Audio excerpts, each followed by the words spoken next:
Hello and welcome to the geopolitics UPSC.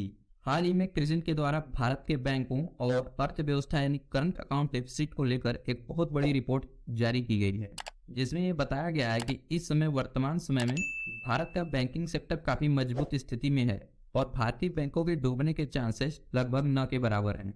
अब ये report ऐसे समय में आई है जब अमेरिका के फेडरल रिजर्व द्वारा इंटरेस्ट रेट बढ़ाए जाने के कारण कई बैंक धीरे धीरे डूब रहे हैं। पिछले कुछ महीनों में आप सबको यह पता होगा कि अमेरिका के 2 से ज्यादा बैंक डूब गए हैं। साथ ही अमेरिका में उनके फेडरल रिजर्व द्वारा इंटरेस्ट रेट बढ़ाए जाने के कारण महंगाई भी बहुत ज्यादा बढ़ी हुई है। लेकिन अगर आप स्पेसिफिकली भारत की बात करें तो यहाँ पर आरबीआई ने न ही ज्यादा इंटरेस्ट रेट को बढ़ाया है और न ही ज्यादा यहाँ पर महंगाई बढ़ी हुई है। और हाल ही में आरबीआई द्वारा जारी आंकड़ों के अनुसार यहाँ पर इन्फ्लेशन भी कंट्रोल में है। लेकिन इससे पहले हम क्रिसिल की बात करें तो इसका फुल फॉर्म है credit rating information services of India limited.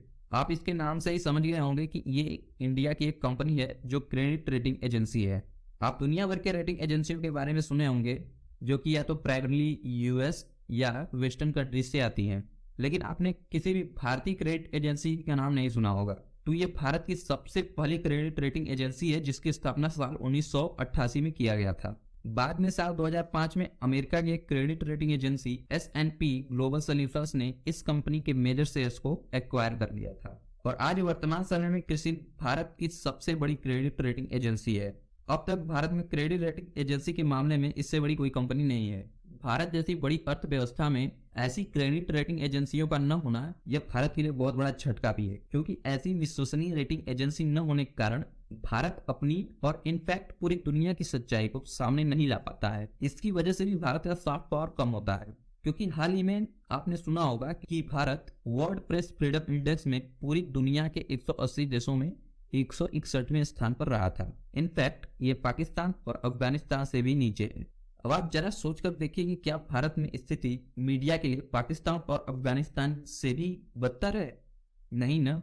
लेकिन फिर भी दुनिया के कई देश ऐसा नहीं चाहते हैं कि भारत की सॉफ्ट पावर बढ़े और वो भारत को बदनाम करने के लिए कई हथकंडे अपना रहे हैं। इसका सबसे बड़ा कारण है उनका soft power. In credit rating एजेंसियों के कारण उनका सॉफ्ट पावर बहुत ज्यादा है जिस पर दुनिया विश्वास करने लगती है।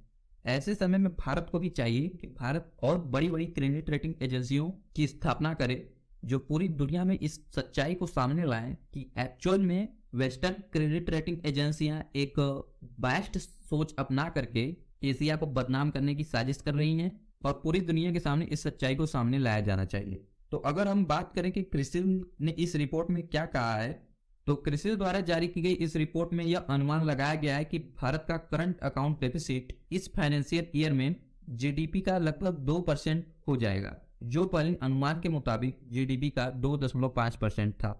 इसके अलावा भारत के शॉर्ट टर्म लायबिलिटी और एक्सटर्नल डेट भी दिसंबर 2022 में जीडीपी का 3.8% था, जो प्री पैंडेमिक लेवल से भी लो है। यानी कि कोविड-19 पैंडेमिक आने से पहले भारत का शॉर्ट टर्म लायबिलिटी का एक्सटर्नल डेट जो जीडीपी का लगभग 3.9% था, वह अब घटकर उससे भी कम 3.8% पर आ गया है। यानी कि भारत की वित्तीय स्थिति इस समय अन्य देशों की अपेक्षा काफी मजबूत है, ऐसा क्रिसिल द्वारा जारी रिपोर्ट में बताया गया है। तो अब करंट अकाउंट डेफिसिट की बात करें तो सबसे पहला सवाल होगा कि ये करंट अकाउंट डेफिसिट होता क्या है। तो करंट अकाउंट डेफिसिट उसे कहते हैं जब एक देश के गुड्स और सर्विसेज का इंपोर्ट उसके एक्सपोर्ट से भी ज्यादा हो जाए, यानी कि वह देश बाहर से इंपोर्ट ज्यादा कर रहा है और अपने देश में प्रोड्यूस करके एक्सपोर्ट कम कर रहा है। इससे उस देश के फॉरेन एक्सचेंज पर दबाव पड़ता है, जिससे बैलेंस ऑफ पेमेंट का क्राइसिस भी खड़ा हो सकता है। इसके बहुत ही शानदार एग्जांपल है पाकिस्तान। तो क्रिसिल की इस रिपोर्ट के बारे में आपका क्या कहना है, कमेंट बॉक्स में जरूर बताइएगा। फिर मिलेंगे एक नए वीडियो में। नमस्कार।